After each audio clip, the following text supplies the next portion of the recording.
The old piano in apartment 4B had seen better days. Its wooden frame was scratched and faded, and a few keys stuck when pressed too hard. But to 17-year-old Maya, it was the most beautiful instrument in the world.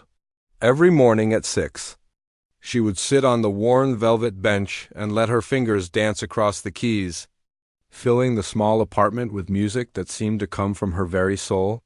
Maya had been born without sight, but she had never felt like she was missing anything important. Her world was full of sounds, textures, and emotions that painted pictures more vivid than any photograph. When she played piano, colors seemed to bloom in her mind.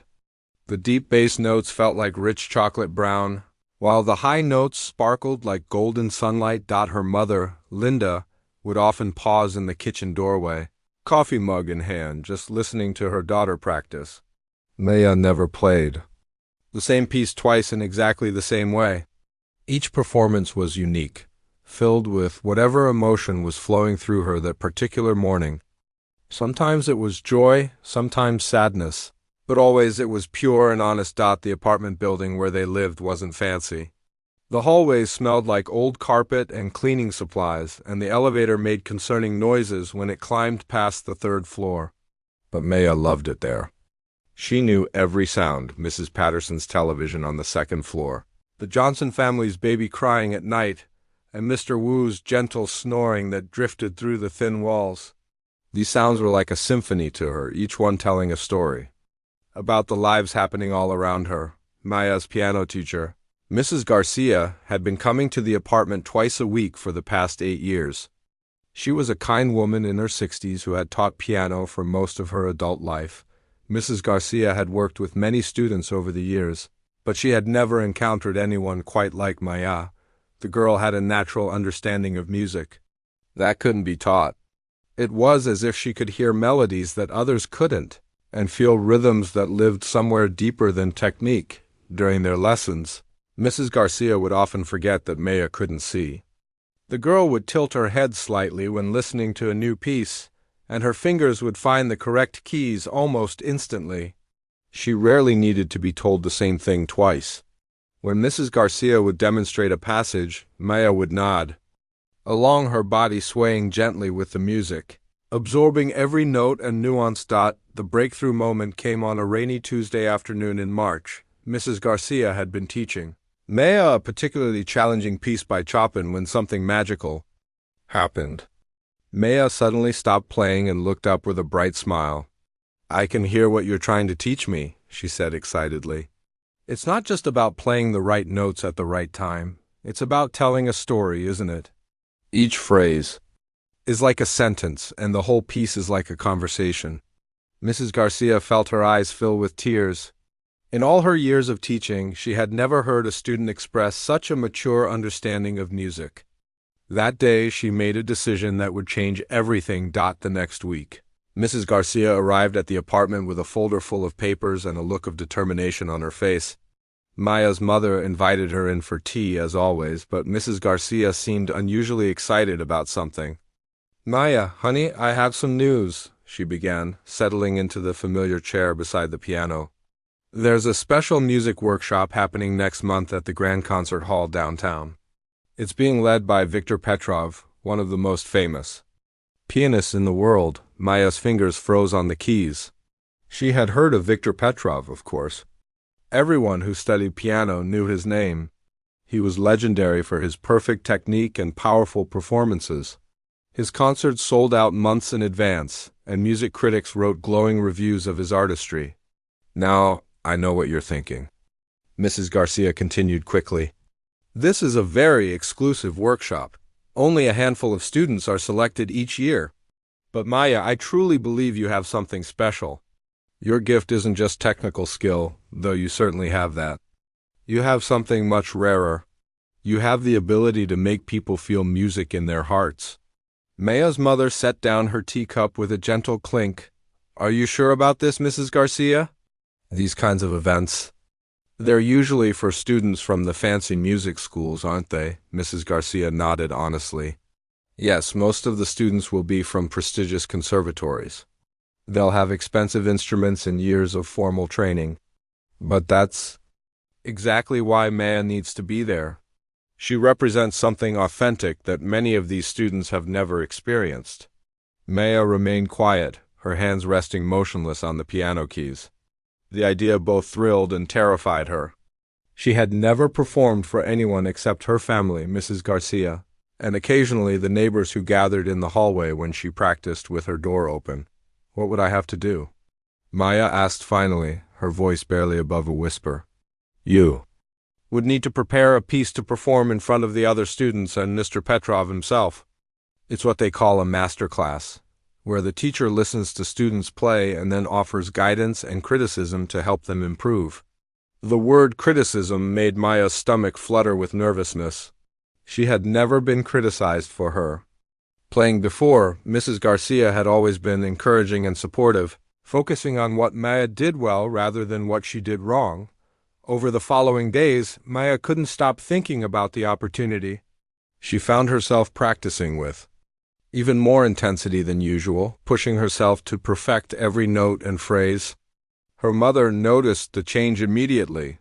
"You're working too hard, sweetheart," Linda said one evening, gently placing a hand on Maya's shoulder. "Remember, music is supposed to bring you joy." Maya sighed and lifted her hands from the keys. "I know, Mom, but what if I'm not good enough? What if I embarrass myself in front of all those talented students?" Her mother pulled up a chair beside the piano bench.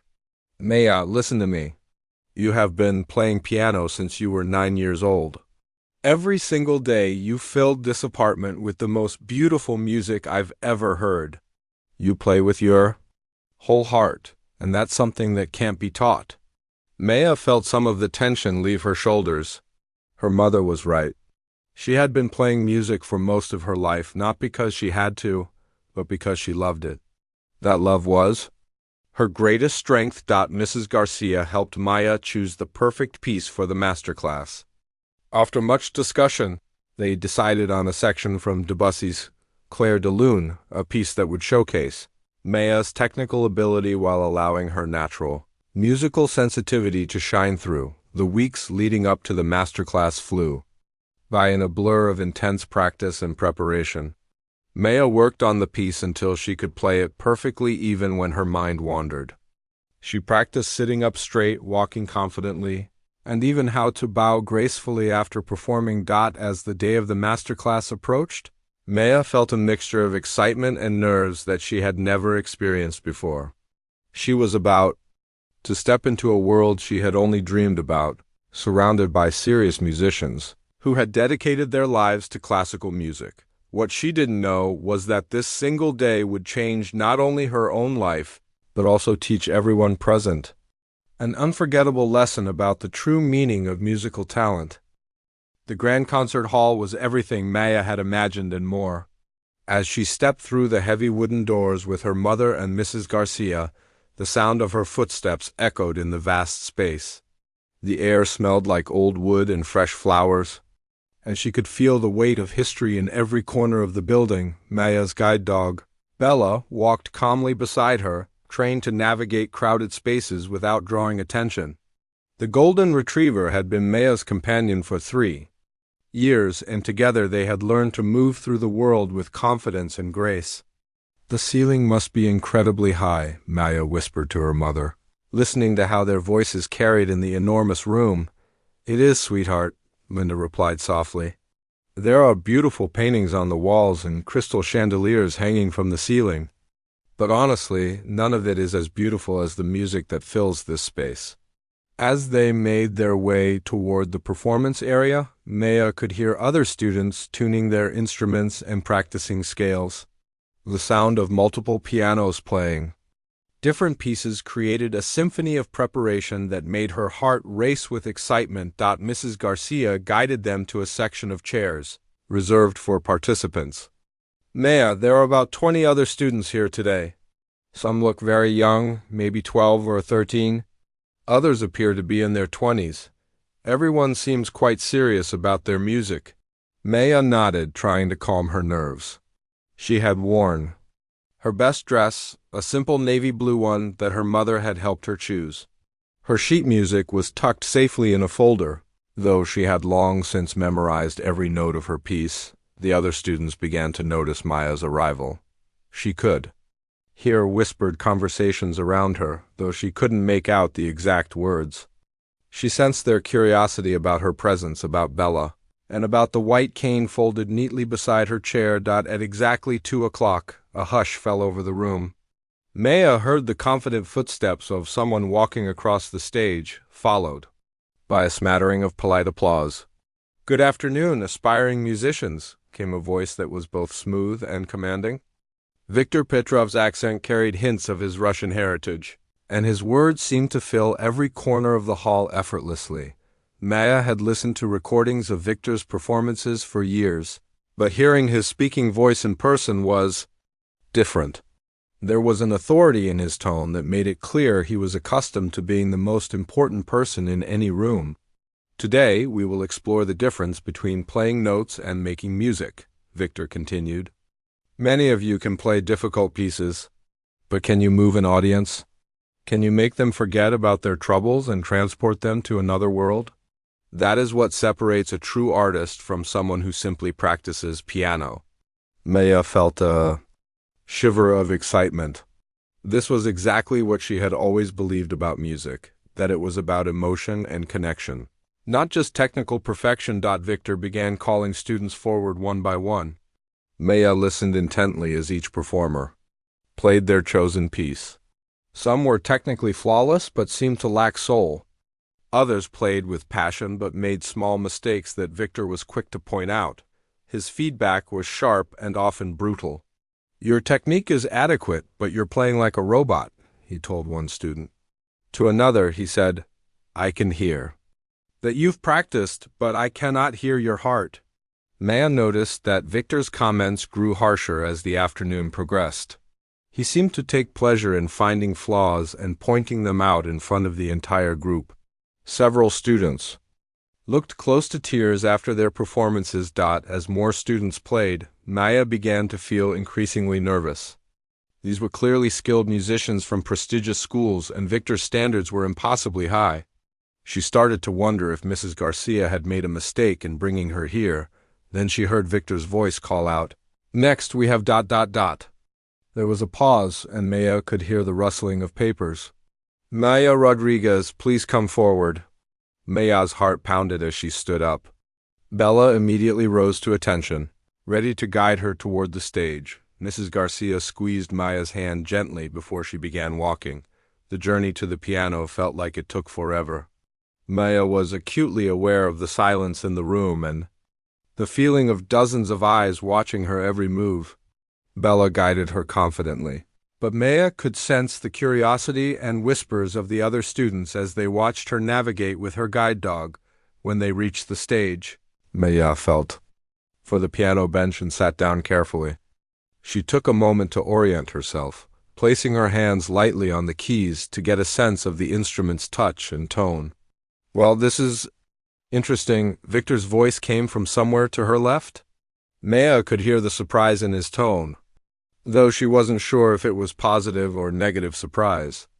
"A guide dog in a concert hall," Viktor continued, his voice carrying a hint of amusement that made Maya's cheeks flush. "I hope the animal is well trained.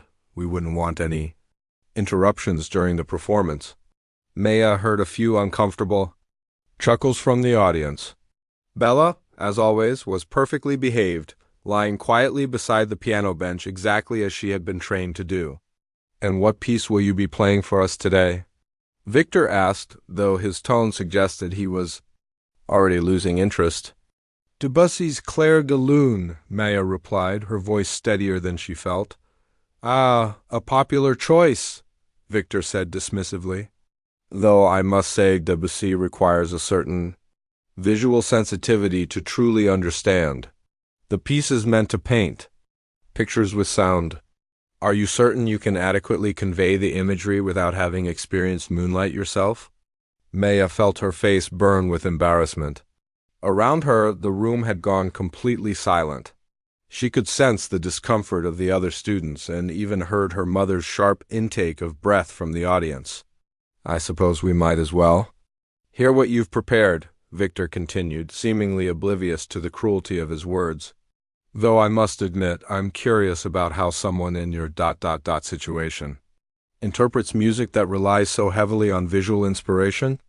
Maya's hands trembled slightly as she positioned them over the keys. She had never been spoken to this way before. Mrs. Garcia had always been encouraging, and her mother had always believed in her abilities completely.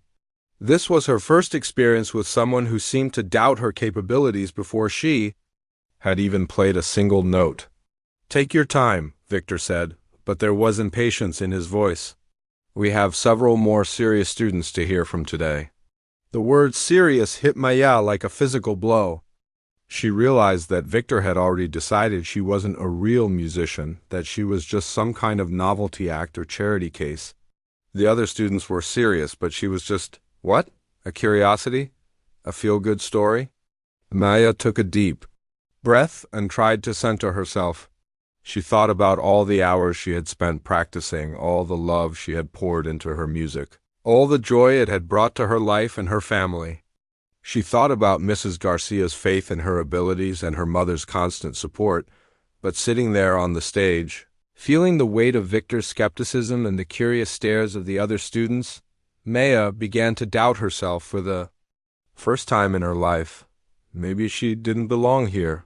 Maybe she had been foolish to think she could compete with students who had spent years in formal conservatories. Her hands hovered over the keys, and for a terrifying moment Maya wondered if she would be able to play at all. The piece she had practiced hundreds of times suddenly felt foreign and impossible. The room seemed to grow larger around her, and she felt very small and very alone on the big stage. Whenever you're ready, Victor's voice cut through her thoughts, and Maya could hear the barely concealed irritation in his tone. We are all waiting. Maya's hands remained frozen above the piano keys, her fingers trembling slightly in the heavy silence of the concert hall. She could feel the eyes of every person in the room watching her, waiting for her to either prove herself or confirm Victor's doubts. The weight of the moment pressed down on her like a heavy blanket. From somewhere in the audience, she heard her mother's voice, soft but clear. You've got this, sweetheart. Those simple words cut through Maya's fear like a warm light.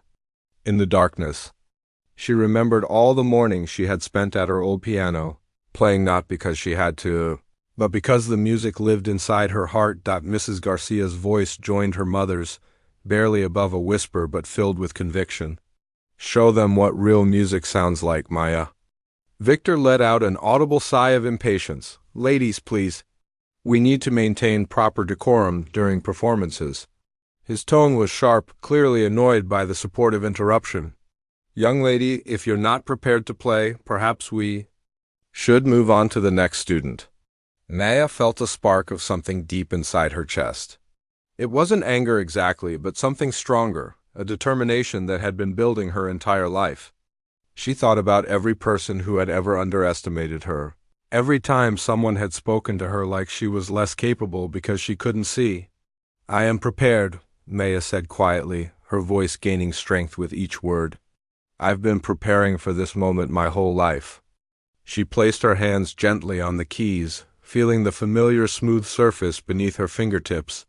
This piano was different from her old one at home. The keys were more responsive, the tone richer and more complex. But a piano was still a piano, and music was still music. Victor crossed his arms, clearly expecting a brief amateur performance that would confirm his low expectations. Very well then, let's hear what you've prepared. Maya closed her eyes, though it made no difference to her vision. She took a deep breath and let her mind drift to that quiet place where music lived. She thought about moonlight, even though she had never seen it. She thought about the way her mother described it, soft and silver, gentle and mysterious. She thought about the way moonlight felt on her skin during evening walks, warm and comforting, but most importantly she thought about the way Debussy's Clair de Lune had always made her feel like she was floating, like she was part of something bigger and more beautiful than herself. Her fingers found the opening notes, and immediately something magical happened. The sound that came from the piano wasn't just notes being played correctly. It was music in its purest form, filled with emotion and life that seemed to breathe through every phrase. The first measures of Clair de Lune floated through the concert hall like a gentle whisper. Maya's touch was incredibly delicate, each note perfectly balanced and placed with the precision of someone who understood music not just with her mind, but with her soul. Victor's arms slowly uncrossed. The smug expression on his face began to fade, replaced by something closer to surprise. This wasn't what he had expected at all. Maya continued playing, completely lost in the music now. Her body swayed slightly with the rhythm, her face peaceful and concentrated. She wasn't just playing the notes that Debussy had written, she was telling a story, painting pictures with sound that were more vivid than any visual image. The melody seemed to dance around the concert hall, touching every corner of the room with its beauty. Other students who had been fidgeting in their seats grew perfectly still, completely captivated by what they were hearing. Maya's interpretation of the piece was unlike anything most of them had ever experienced. Where other performers might focus on technical perfection, Maya played with a deep understanding of the music's emotional heart. Every phrase had meaning, every pause had purpose. In the audience, Maya's mother felt tears streaming down her face. She had heard her daughter play this piece dozens of times at home, but somehow in this magnificent hall, surrounded by these accomplished musicians, Maya's gift seemed to shine even brighter. Mrs. Garcia gripped the armrests of her chair, hardly daring to breathe. She had believed in Maya's talent, but even she was amazed by the level of artistry her student was displaying. This wasn't just a good performance, this was something special. Something that happened maybe once in a lifetime. As Maya moved into the more complex middle section of the piece, her fingers navigated the challenging passages with effortless grace. The music seemed to pour out of her naturally, as if the piano was simply an extension of her own voice. Victor stood frozen at the side of the stage, his usual confidence completely shaken. He had spent years studying music, decades perfecting his craft, and he considered himself an expert at recognizing talent. But he had never heard anyone play with such pure, unfiltered emotion. The other students in the audience began to realize they were witnessing something extraordinary. Some of them had been playing piano for just as long as Maya, had studied at expensive schools with famous teachers, but none of them had ever produced music that felt this alive, this real. Maya was completely unaware of the effect she was having on her audience. She was lost in her own world, a world where music was color and emotion and story all rolled into one. Her fingers moved across the keys with the confidence of someone who had found their true calling. The piece built to its gentle climax, and Maya's playing became even more expressive. She wasn't just playing notes, she was singing without words, telling a story without speaking, painting a picture without colors. Victor found himself taking a step closer to the piano, drawn by the beauty of what he was hearing. This young woman, whom he had dismissed so quickly, was demonstrating a level of musical understanding that many professional pianists never achieved. As Maya began the final section of the piece, the room seemed to hold its breath. The melody became softer, more intimate, like a secret being shared between close friends. Her touch on the keys was so gentle that it seemed impossible such quiet notes could carry such power. Maya's mother watched her daughter's face, seeing the peace and joy that music always brought her. This was Maya in her element, doing what she was born to do. All the years of practice, all the hours of dedication, had led to this moment. The last few measures of Clair de Lune floated through the hall like a gentle goodbye. Maya's playing became even softer, each note carefully placed and perfectly timed. She wasn't rushing toward the end, she was savoring every moment, every sound. Victor stood completely still, his mouth slightly open in amazement. He had made a terrible mistake, and he knew it. This wasn't a charity case or a feel-good story. This was a real musician, possibly one of the most gifted he had ever encountered. Maya played the final notes with such tenderness that they seemed to hang in the air long after the sound had faded. Her hands lifted from the keys and came to rest in her lap. She sat quietly for a moment, still lost in the world the music had created. The concert hall was absolutely silent. Not a single person moved or made a sound. It was as if everyone was afraid to break the spell that Maya's performance had cast over the room. Maya sat at the piano, waiting for some kind of response, suddenly aware that her performance was over and she was back in the real world. She could feel the silence around her, but she wasn't sure what it meant. Had she done well? Had she disappointed everyone? The silence stretched on for what felt like forever, and Maya began to worry that something had gone wrong. The silence in the grand concert hall stretched on like a held breath. Maya sat at the piano, her hands folded in her lap, waiting for some kind of response.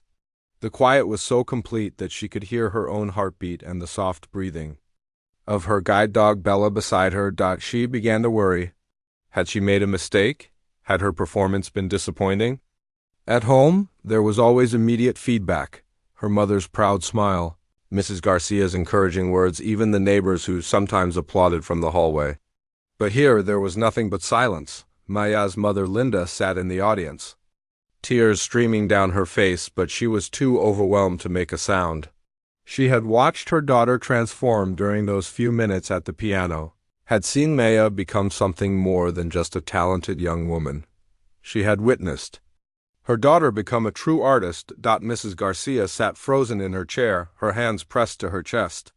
In 40 years of teaching piano, she had never heard anything like what Maya had just played. The technical skill was impressive, certainly, but it was the emotional depth that took her breath away. Maya had played that piece like she was sharing a piece of her soul with everyone in the room. The other students remained perfectly still, many of them staring at Maya with expressions of wonder and disbelief. They had come to this masterclass expecting to learn from Viktor Petrov, but instead they had just learned something far more valuable from a 17-year-old girl they had never heard of before. Victor stood at the side of the stage, his usual confidence completely shattered. He had built his career on being able to recognize talent, on understanding what made music special. But he had almost missed this, had almost dismissed the most extraordinary performance he had heard in years. The silence continued for what felt like an eternity. Maya shifted slightly on the piano bench, unsure of what to do next. She had never performed in front of strangers before, and she didn't know what was expected of her now. Then, from somewhere in the middle of the audience, came a single, slow clap. Then another, and another. The applause started quietly, almost hesitantly, as if the listeners were afraid to break the spell Maya's music had cast over the room. But the clapping grew stronger, more enthusiastic. Soon, the entire audience was applauding, but it wasn't the polite, measured applause that had followed the other performances. This was something deeper, more emotional. People were clapping not just because they appreciated good music, but because they had been moved, changed by what they had heard. Maya's face lit up with a mixture of relief and joy. She could hear the difference in this applause. It was warmer, more genuine than the polite clapping she had heard earlier. For the first time since arriving at the concert hall, she felt like she truly belonged there. Several students in the audience wiped tears from their eyes. A young man named David, who had played earlier in the afternoon, found himself thinking about why he had started playing piano in the first place. Maya's performance had reminded him of the pure joy music could bring, something he had lost somewhere along the way in his pursuit of technical perfection. An older student named Claire, who attended one of the most prestigious music schools in the city, realized that all her expensive lessons and fancy equipment meant nothing if she couldn't connect with music the way Maya had just done. She had played the same piece months ago in a recital, had executed it flawlessly, but she had never made it sound like Maya had. The applause continued, growing even stronger. Someone in the back of the room stood up, then another person, then several more. Soon, nearly the entire audience was on their feet, giving Maya a standing ovation that seemed to go on forever. Maya stood up from the piano bench, her cheeks flushed with happiness and amazement. She had never imagined that her music could affect people this way. At home, she played for the simple joy of it, because she loved the way music made her feel. She had never thought about how it might make others feel. Victor remained motionless at the side of the stage, watching the audience's reaction to Maya's performance. He thought about all the concerts he had given over the years, all the applause he had received. It had always been appreciative, respectful, but he couldn't remember the last time he had seen an audience react with such genuine emotion. As the applause finally began to fade, Victor realized he had to say something. All eyes were on him now, waiting for his expert opinion on what they had just witnessed. But for the first time in his career, he found himself at a loss for words. He walked slowly toward the piano where Maya stood waiting, her guide dog beside her. The young woman looked nervous again, probably wondering what criticism he was about to deliver. Victor had built his reputation on his ability to find flaws, to push students to be better. But what could he possibly say about a performance that had been so perfect, so pure? "Maya," he began, his voice much softer than it had been before, "I owe you an apology." Maya tilted her head slightly, surprised by the gentleness in his tone. This was not what she had expected. "When you first walked onto this stage," Victor continued, "I made assumptions about you. I let my prejudices cloud my judgment. I thought I knew what you were capable of before you had even played a single note." The audience listened intently to every word.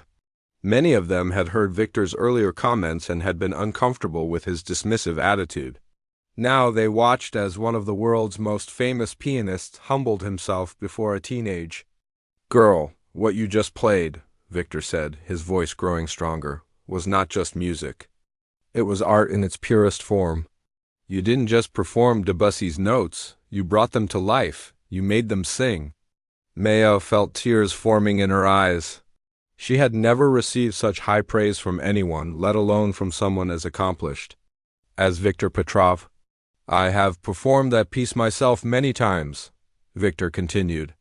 "I have heard it played by some of the world's greatest pianists, but I have never heard it played with such profound understanding, such emotional honesty." He paused, looking out at the audience, then back at Maya. "You asked me earlier if you could play your piece, but the truth is you didn't just play it. You lived it. You made every person in this room feel something real, something true."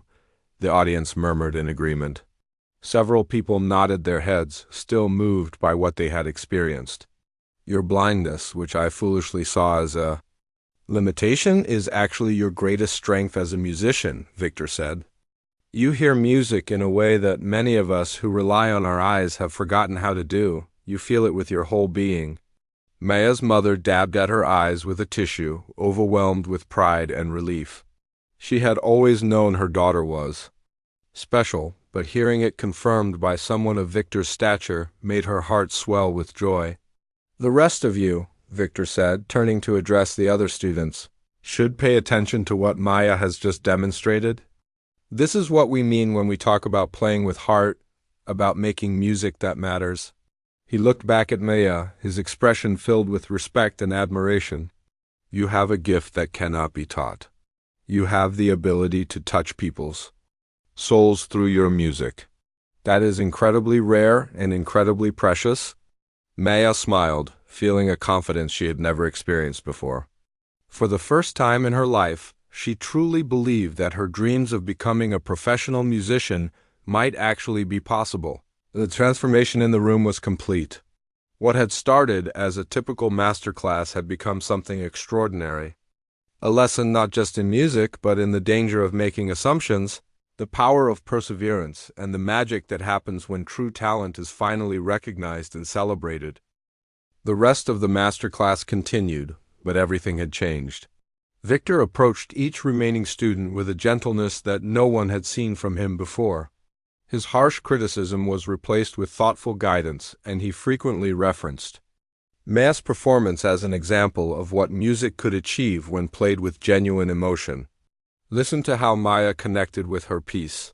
He told a nervous 14-year-old boy who was struggling with a batch invention. She didn't just play the notes correctly, she found the story within the music. "What story are you trying to tell us?" Maya remained seated near the piano, still processing what had just happened. Bella lay quietly beside her chair, occasionally nuzzling her hand as if sensing her owner's overwhelming emotions. Mrs. Garcia had moved closer. sitting in the front row where she could offer silent support to her student Dot as each new performer took their turn. Maya listened with fresh ears. She realized that many of these students were incredibly skilled technically, but few of them played with the kind of emotional connection that Victor was now encouraging. It was as if her performance had opened a door that everyone was now trying to walk through. During a brief break, several students approached Maya hesitantly. A young woman named Rachel was the first to speak up.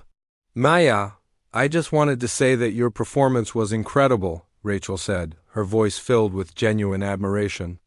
"I've been playing piano for 12 years and I've never heard anything like that." Maya smiled warmly. "Thank you. That means a lot coming from someone as talented as you. I heard you play earlier. You have beautiful technique." "But technique isn't everything, is it?" Rachel replied thoughtfully. "I mean, I can play all the right notes at the right time, but I don't think I've ever made anyone feel the way your music made me feel." Other students gathered around, eager to talk with Maya. They asked her about her training, her practice routine, and how she had learned to play with such emotion. Maya found herself sharing stories about her old piano at home, about the hours she spent listening to recordings and imagining the colors and feelings in the music. "I think because I can't see, I have to experience music differently," Maya explained to the group. "I can't watch my fingers or read the expressions on people's faces. So I have to listen really carefully, not just to the notes but to what the music is trying to say." A young man named Alex, who had played a technically perfect but emotionally cold piece earlier, shook his head in amazement. "I've been so focused on getting every note right that I forgot music is supposed to make people feel something." Maya nodded enthusiastically. "My teacher always tells me that perfect technique without emotion is like a beautiful car with no engine. It might look impressive, but it won't take you anywhere." Victor, who had been listening to the conversation from a distance, approached the group of students. "Maya is absolutely correct," he said, his voice much warmer than it had been at the beginning of the day. "I'm afraid I've spent too many years focusing on technical perfection at the expense of musical soul." He looked directly at Maya. "You've reminded me why I fell in love with music in the first place. It wasn't because I could play fast scales or difficult passages. It was because music could transport me to another world, could make me feel things I had never felt before." As the masterclass drew to a close, Victor made an unexpected announcement.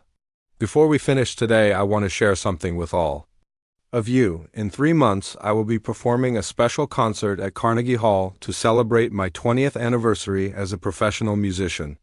I would like to invite Maya to join me on stage as my special guest." The room erupted in excited murmurs. Maya's mouth fell open in shock.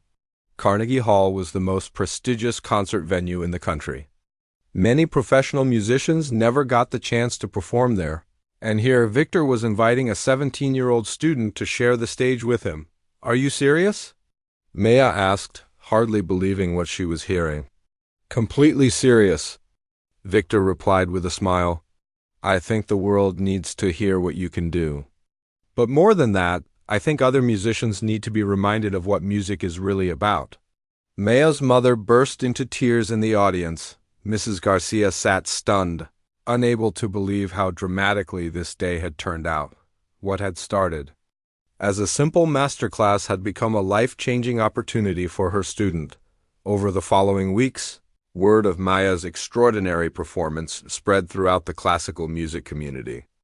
Videos of her playing began circulating online, and music teachers around the world used her performance as an example of what could be achieved through emotional connection to music. Victor kept his promise and featured Maya prominently in his Carnegie Hall concert. The performance was a massive success, with critics praising Maya's otherworldly ability to touch the human heart through music. Several prestigious music schools offered her full scholarships, and record labels began expressing interest in her work, but perhaps the most meaningful change was in Victor himself. The experience with Maya had fundamentally altered his approach to music and teaching. He began incorporating emotional expression into his masterclasses, encouraging students to find their own connection to the pieces they played. Maya returned to her modest apartment and her old piano, But everything was different now. She practiced with even more dedication, knowing that she had a real future in music ahead of her. Her mother would often sit in the kitchen, listening to her daughter play, marveling at how far they had come. Mrs. Garcia continued as Maya's teacher. But their relationship had evolved into something more like a partnership.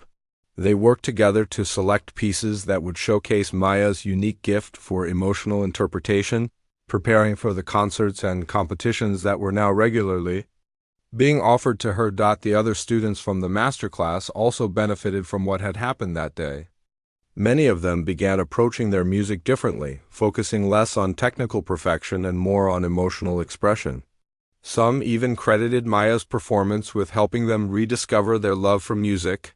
Maya's guide dog Bella became something of a celebrity as well, appearing alongside Maya in interviews and photo shoots. But Bella remained the same calm, devoted companion she had always been, content to lie quietly beside the piano while Maya filled the world with beautiful music. As Maya's reputation grew, she never forgot the lesson of that day at the Grand Concert Hall. She learned that talent alone wasn't enough. It took courage to share your gift with the world, and wisdom to stay true to yourself even when others doubted you.